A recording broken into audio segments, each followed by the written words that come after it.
बिहार में सभी तरह की परीक्षाओं पर लगी रोक। कोरोना संकट के चलते फैसला गृह विभाग ने पूर्व के आदेश को किया संशोधित।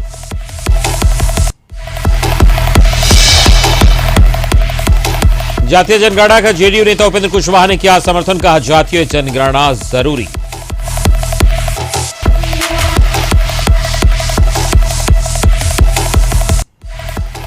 ऑक्सीजन की कमी से मौत पर बोले मंगल पांडे, बिहार में किसी की मौत ऑक्सीजन की किल्लत से नहीं। डिमांड 14 गुना बढ़ने के बाद भी सरकार ने कर रखी थी व्यवस्था।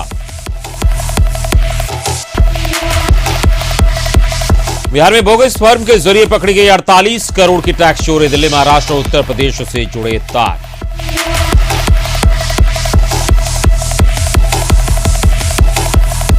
रोहतास में फलसफा व्यवसायी से 7,85,000 की लूट। बाइक सवार अपराधियों ने दिया घटना को अंजाम, जांच में जुटी पुलिस।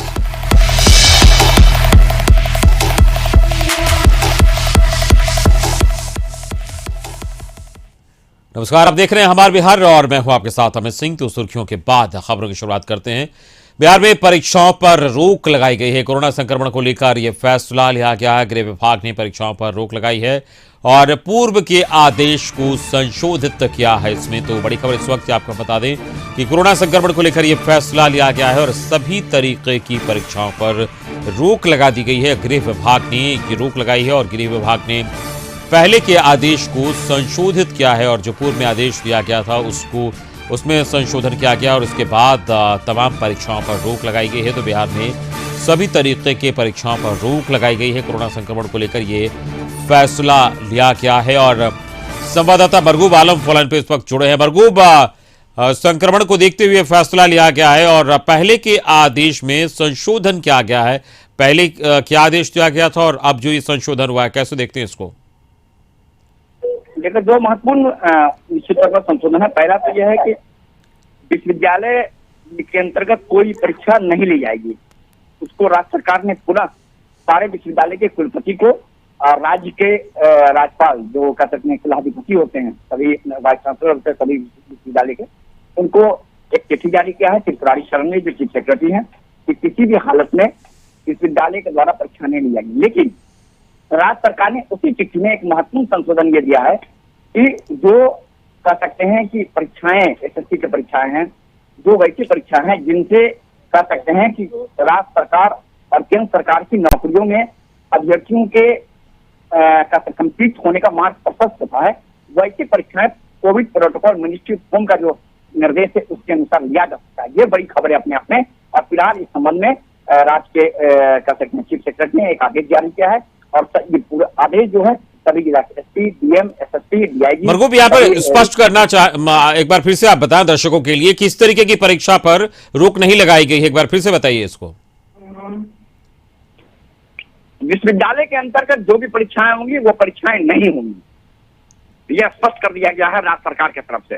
एक दूसरा, जो परीक्षाएं कैरियर से संबंधित है, जिसमें जो राज्य सरकार और केंद्र सरकार के, जैसे SSC, UPSC, UPPSC, BPSC, DSSC, इनकी परीक्षाएं होंगी, कोविड प्रोटोकॉल के तहत होगी, मिनिस्ट्री ऑफ होम के प्रोटोकॉल के तहत होगी। इस संबंध में आदेश जारी कर दिया गया है और इस आदेश को तत्काल सभी जिला के जिलाधिकारी, डीएम, एसएसपी, सभी कह सकते हैं कि विभाग के प्रधान सचिव को भेज दिया गया है। विश्वविद्यालय की परीक्षाएं नहीं होगी, लेकिन कैरियर से संबंधित जो परीक्षाएं हैं उन परीक्षाओं को लिया जाएगा, लेकिन वो मिनिस्ट्री ऑफ होम के कोविड प्रोटोकॉल के तहत होगी। चलिए, इस पूरी जानकारी के लिए बहुत बहुत शुक्रिया मरगूब आलम आपका। संवाददाता मरगूब आलम हमें बता रहे थे कि किस तरीके से यह फैसला आया है और गृह विभाग की ओर से ये आदेश जारी किया गया और जो विश्वविद्यालय की परीक्षाएं हैं वो परीक्षाएं किसी भी तरीके की नहीं होंगी, लेकिन जो प्रतियोगिता परीक्षाएं हैं और वो निश्चित तौर पर ली जाएंगी और कोविड प्रोटोकॉल के तहत वो परीक्षाएं ली जाएंगी। तो विश्वविद्यालय की जितने भी परीक्षाएं हैं वो नहीं ली जाएंगी और इसके अलावा जो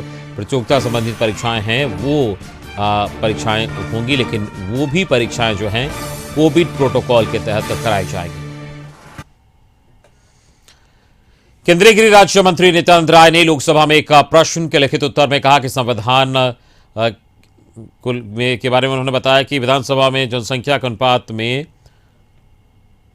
तो केंद्रीय गृह राज्य मंत्री नित्यानंद राय ने लोकसभा में एक प्रश्न के लिखित उत्तर में कहा कि संविधान के प्रावधानों के अनुसार लोकसभा और विधानसभा में जनसंख्या के अनुपात में अनुसूचित जातियों और अनुसूचित जनजातियों के लिए सीटें आरक्षित है। उन्होंने कहा कि महाराष्ट्र और उड़ीसा की सरकारों ने आगामी जनगणना में जातीय विवरण एकत्रित करने का अनुरोध किया है। भारत सरकार ने नीतिगत मामले के रूप में फैसला किया है कि अनुसूचित जातियों और अनुसूचित जनजातियों के अतिरिक्त कोई जातीय जनगणना नहीं होगी।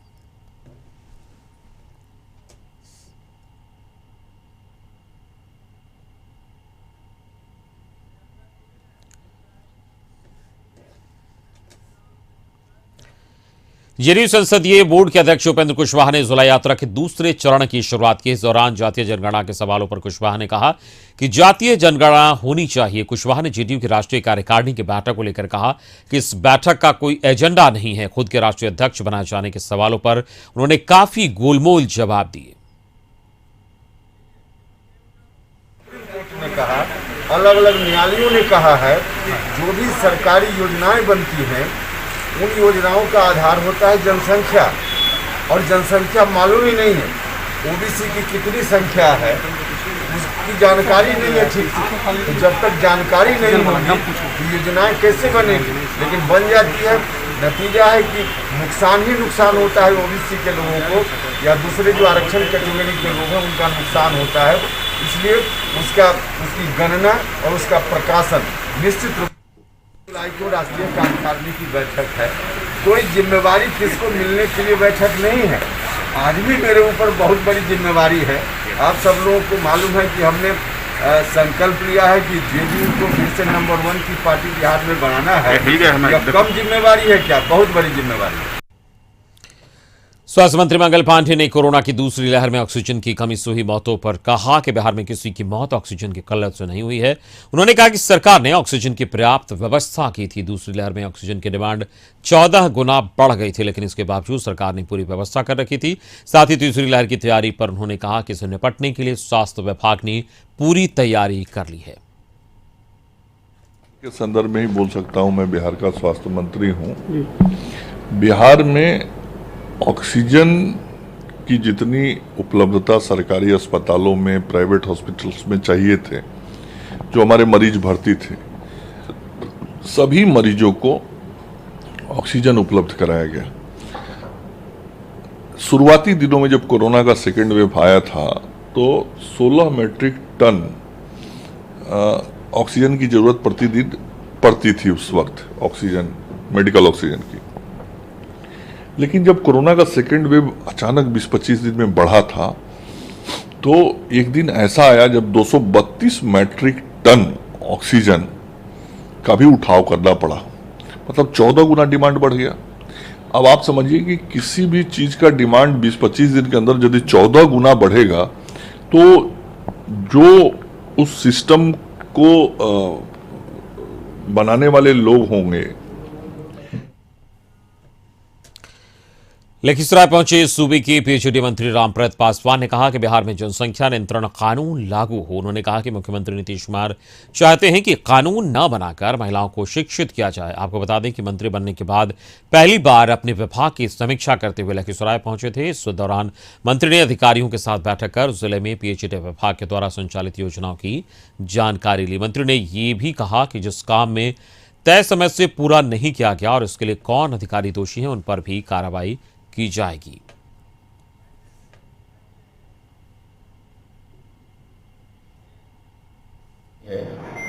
तो मैं आपको इस प्रश्न का जवाब दूं, मुझे इसकी जानकारी नहीं है। जनसंख्या नियंत्रण पर सर हम लोग चाह रहे हैं, हम लोगों की इच्छा है, लेकिन ये केंद्र सरकार का मुद्दा है तो हमारे प्रधानमंत्री उस पर निर्णय करेंगे।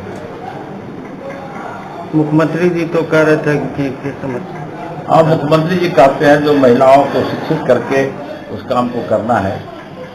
तो यहाँ सरकार हम एनडीए गठबंधन का है और अपना अपना सबका अभी चर्चा में है, सारे लोग चर्चा कर रहे हैं।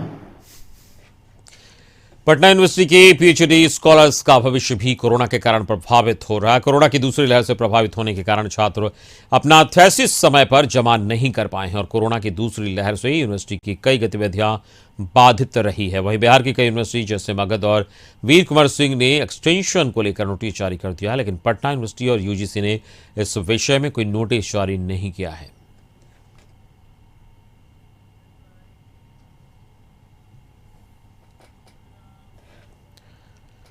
फोन टैपिंग का विवाद अब तूल पकड़ता जा रहा है। संसद में मामला उठने के बाद अब इस पर पार्टियों में जुबानी जंग छिड़ गई है। इस मुद्दे पर बीजेपी ने कहा कि विपक्ष का आरोप झूठा है। ये फर्जी कहानी मानसून सत्र से ठीक पहले गढ़ी गई है। देश में बेबुनियाद एजेंडा खड़ा करने की कोशिश की जा रही है। तो वहीं इस मामले पर नेता प्रतिपक्ष तेजस्वी यादव ने भी हमला बोला है। तेजस्वी ने कहा कि बेडरूम में कोई क्या कर रहा है, सरकार अगर ये देखने लगे तो इससे बुरा क्या हो सकता है। तेजस्वी ने इस मामले पर सरकार से जवाब मांगा है।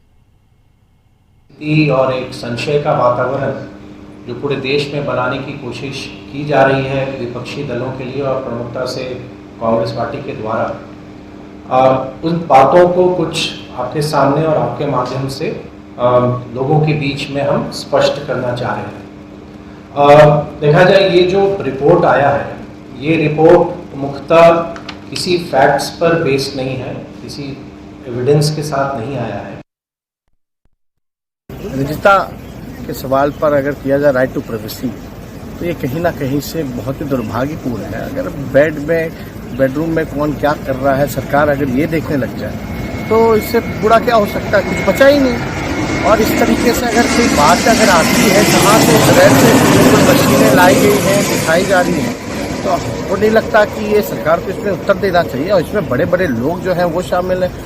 सुनने में आ रहा है कि जर्नलिस्ट का है, इसमें सुनने में आ रहा है कि कुछ जुडिशरी के लोग भी हैं, कुछ पॉलिटिशियन लोग भी हैं। ये भी सुनने में आ रहा है कि मोदी जी के कई मंत्री भी हैं, आरएसएस के लोग हैं। लेकिन इस तरह का काम, किसी के पर्सनल लाइफ में इंटरफेयर करना, क्लोनिंग कराना फोन का, इस तरह की बातें तो बहुत ही खतरनाक है। देश को कहाँ ले जा रही है सरकार। कोरोना काल के त्योहार पर भी बड़ा असर पड़ा है। आज बिहार समेत पूरे देश में बकरीद मनाया जा रहा है, लेकिन कोरोना को देखते हुए मस्जिदों को बंद रखा गया है। गया में भी आज मस्जिद बंद है, लिहाजा लोग अपने अपने घरों में नमाज पढ़कर बकरीद मनाने में जुटे हैं। कोरोना काल से पहले बकरीद मनाने से पहले मस्जिदों में नमाज पढ़ा जाता था, उसके बाद बकरी की कुर्बानी दी जाती थी, लेकिन इस बार मस्जिदों में नमाज पढ़ने पर रोक लगी है।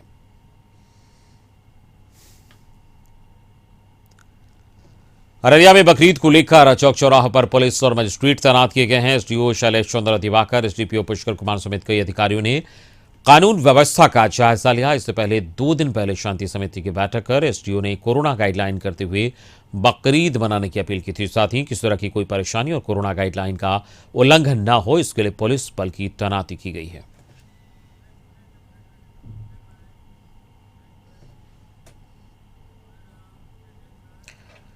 इसी के साथ वक्त चला छोड़ के बाद खबर में आगे बढ़ते हैं। रोहतास से खबर है, जहां डेहरी के मुफस्सिल थाना की स्वरा मोड़ स्थित राष्ट्रीय राजमार्ग पर बाइक सवार 2 अपराधियों ने फल व्यवसायी से 7,85,000 रुपए लूट लिए और फरार हो गए। पीड़ित व्यवसायी कृष्ण कुमार सासाराम के रहने वाले हैं। घटना के बारे में पीड़ित कारोबारी कृष्ण कुमार ने बताया कि डेयरी से फल सप्लाई के पैसे कलेक्शन कर सासाराम लौट रहे थे, तभी स्वरा मोड़ के पास बाइक सवार 2 अपराधी ओवरटेक कर गाड़ी को रोक लिए और हथियार के बल पर रुपए से भरा बैग छीन लिया। बैग में 7,85,000 रुपए थे। सूचना पर घटनास्थल पर रोहतास एसपी आशीष भारती और डेयरी एसडीपीओ विनोद कुमार रावत दल बल के साथ पहुंचे और मामले की तफ्तीश में जुट गए। एसडीपीओ विनोद कुमार रावत ने बताया कि मामले की छानबीन की जा रही है और जल्द ही अपराधियों को गिरफ्तार कर लिया जाएगा। लोग पैसा लेके निकल रहे थे कलेक्शन करके, 7,85,000 रुपया था और सासाराम हम ले जा रहे थे, उसको SBI बैंक में डालना था और जैसे सासाराम सूरा से मुड़ना था, वहीं पे आगे पीछे से वो बाइक वाला आया और रुकवाने के बाद सामान वामान हथियार निकाल के भिड़ा उड़ा दिया और पैसा उसका दे दो। फिर नहीं दे रहे थे तो कहता गोली मार देंगे हम। देखो छीन उनके अपना। किस चीज़ का पैसा था? फल का कलेक्शन करके आ रहे थे। मैदान देखे, सुनसान जगह देखे, अकेले में पाके उनको लूट लिया गया। लेकिन खैर लूट करने वाले अपना काम कर लिए हैं, लेकिन हम लोग भी इसको बहुत चैलेंजिंग रूप में लिए हैं और इसको छोड़ेंगे नहीं, जैसे भी हो बरामद करेंगे। हाजीपुर में सदर थाना से महज कुछ ही दूरी पर बंधन बैंक के कर्मचारी से हथियार के बल पर अपराधियों ने 1,20,000 रुपए लूट लिए। सूचना पर सदर एसडीपीओ राघव दयाल दरबल के साथ घटना स्थल पर पहुंची और पीड़ित से पूछताछ की।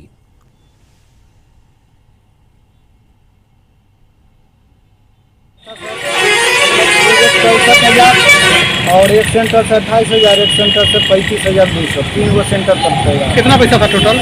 टोटल हो जाएगा 1,20,000। अभी बंधन बैंक का एक कलेक्शन कर्मी है, वो बता रहे हैं कि उनसे उनका मोटरसाइकिल और करीब 1,20,000 रुपया के ऊपर से भाग। 26 जुलाई से विधानमंडल के मानसून सत्र की शुरुआत हो रही है। वहीं विधान परिषद में काफी संख्या में सदस्यों का कार्यकाल खत्म हो चुका है, लेकिन जनता से जुड़े मुद्दे पर चर्चा होने और हंगामा होने के आसार दिख रहे हैं। इस बार के मानसून सत्र में बेरोजगारी, कोरोना, बढ़ती महंगाई और सभी जनहित से जुड़े मुद्दे पर चर्चा होने की उम्मीद है। विधान परिषद के कार्यकारी सभापति ने सभी राजनीतिक दलों से सार्थक मुद्दे पर चर्चा करने की अपील की है। वहीं सदन के सबसे अनुभवी सदस्य केदार पांडे ने भी सदन की कार्यवाही में सभी के सहयोग करने के साथ ही जनहित के मुद्दे सदन में उठाने की अपील की है। वहीं कांग्रेसी सदस्य प्रेमचंद्र मिश्रा ने भी मानसून सत्र के छोटे होने पर चिंता जाहिर करते हुए जनहित के मुद्दे पर सरकार से सार्थक जवाब देने की मांग की है। भले ही छोटा सत्र है, लेकिन छोटे सत्र में जो कुछ भी संभव होगा जन सरोकारों के सवालों का समाधान तलाशने में हम समझते हैं कि उसमें हम लोगों को मदद मिलेगी। जनहित से जुड़े प्रश्न आएंगे, हम लोगों ने भी दिए हैं, तो मैं समझता हूँ अच्छी चर्चा होगी। परिषद में हमारी कोशिश होती है कि चर्चा हो, विमर्श हो, तो मेरा मानना है कि अच्छा सत्र गुजरेगा। कोविड हो गया, तमाम मामले को लगता है कि उससे असर फिर वो अलग अलग पार्टियों की विधायक दल बैठती है सत्र के पहले, उसमें हम लोग रणनीति तय करेंगे। हाँ, 26 तारीख से हाउस है, इसकी भी एक तैयारी समझ लीजिए। 26 तारीख से सदन चलने वाला है, तो उसकी भी एक ही है कि सदन चलने के पहले हम लोग इसको शुरुआत कर दिए ताकि लोगों को सुविधा। पूर्णिया में बागेश्वर मंडल की कनकई नदी में जलस्तर बढ़ने के साथ ही एक बार फिर भीषण कटाव शुरू हो गया है। यानी सानी ताराबाड़ी गांव में तेज धारा के कारण एक स्कूल का कुछ हिस्सा कट गया। आप तस्वीरों में देख सकते हैं कि प्राथमिक विद्यालय के छत का कुछ हिस्सा टूटकर नदी में जा गिरा है। उसके अलावा स्कूल के नीचे की जमीन कटकर नदी में विलीन हो गई। स्थानीय लोगों का कहना है कि कभी भी पूरा स्कूल नदी में गिर सकता है। इस बाबत पूछे जाने पर बागेश्वर के सीओ मोहम्मद इस्माइल ने कहा कि उन्हें भी सूचना मिली है कि स्कूल का कुछ हिस्सा कटकर नदी में समा गया है।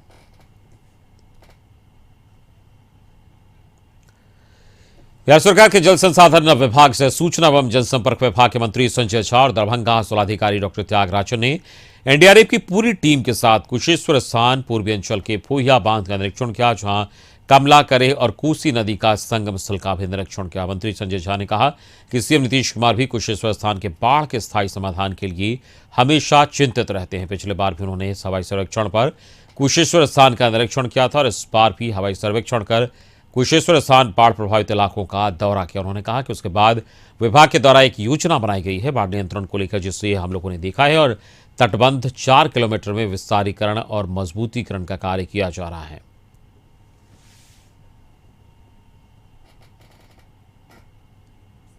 जहां पर तीनों नदी यहां से कमला, बागमती जो आगे करेह कहलाता है और कोसी, तीनों का कॉन्फ्लुएंस है, संगम है वहाँ पर जाकर के देखा। वहाँ मुख्यमंत्री जी भी लगातार बोलते रहे कि कुशेश्वर स्थान में बाढ़ का अस्थायी निदान कुछ निकले।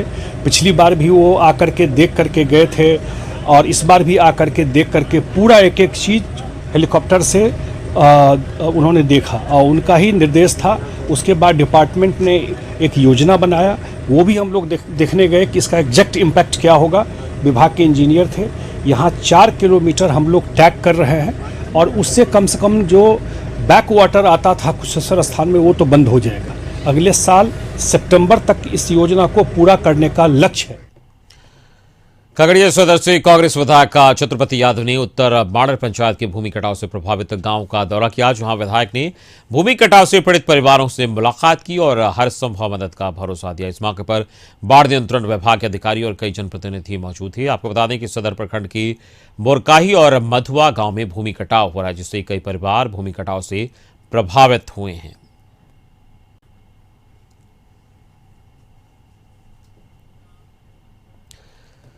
वाणिज्यकर विभाग द्वारा टैक्स चोरी का खुलासा किया गया। विभाग ने सुपारी और आयरन स्टील के फर्जी व्यवसायियों के खिलाफ कार्रवाई की है। पटना के साथ मगध के 5 समेत 35 फर्मों का औचक निरीक्षण किया गया, जिसमें 25 फर्म बोगस पाए गए हैं और 48 करोड़ के टैक्स की चोरी पकड़ी गई है।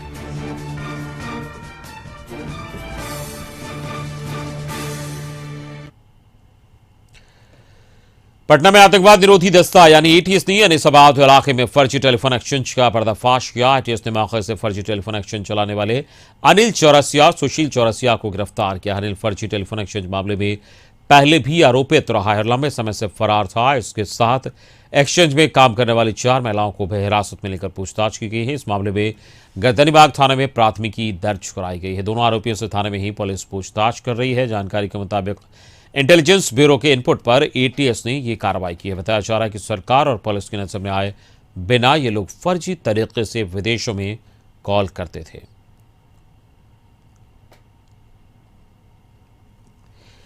मुंगेर में महादेवा के पास डीआईयू और बरियारपुर पुलिस ने भोजपुर के रहने वाले 5 हथियार तस्करों को 5 पिस्टल, 10 मैगजीन और स्कॉर्पियो गाड़ी के साथ गिरफ्तार किया है। एसपी ने प्रेस विज्ञप्ति जारी किया है, जिसके अनुसार महादेवा के पास एनएच-80 पर भागलपुर की तरफ से आ रही स्कॉर्पियो गाड़ी को रोककर जांच किया गया तो उस गाड़ी में 6 हथियार तस्करों को गिरफ्तार किया गया, जिसके पास से 5 पिस्टल, 10 मैगजीन बरामद की गई है।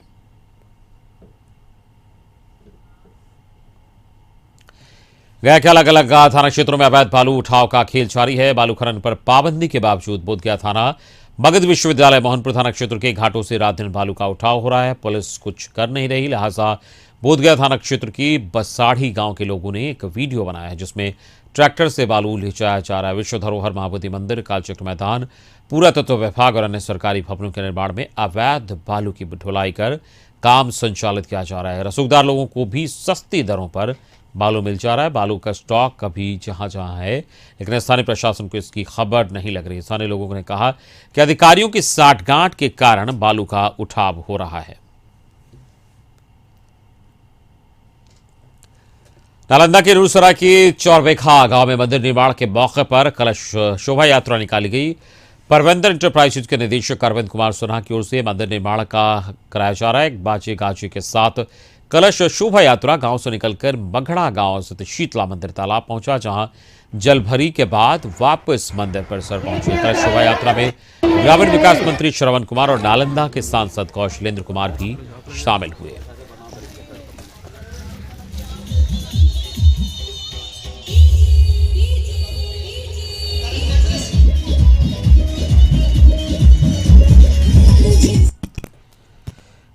गोपालगंज में भी पटना की तर्ज पर आयुष हॉस्पिटल बनाने की मंजूरी मिली है। केंद्र सरकार ने 6 करोड़ 40 लाख रुपए की राशि भी गोपालगंज जिला प्रशासन को आवंटित कर दी है। बता दें कि आयुष मंत्रालय गोपालगंज में 50 बेड का आयुष इंटीग्रेटेड हॉस्पिटल तैयार करेगा, जहां आयुर्वेद, होम्योपैथी, योगा सहित अन्य माध्यम से मरीजों का इलाज किया जाएगा। इसके साथ ही 5 ऑक्सीजन प्लांट भी लगाए जाएंगे।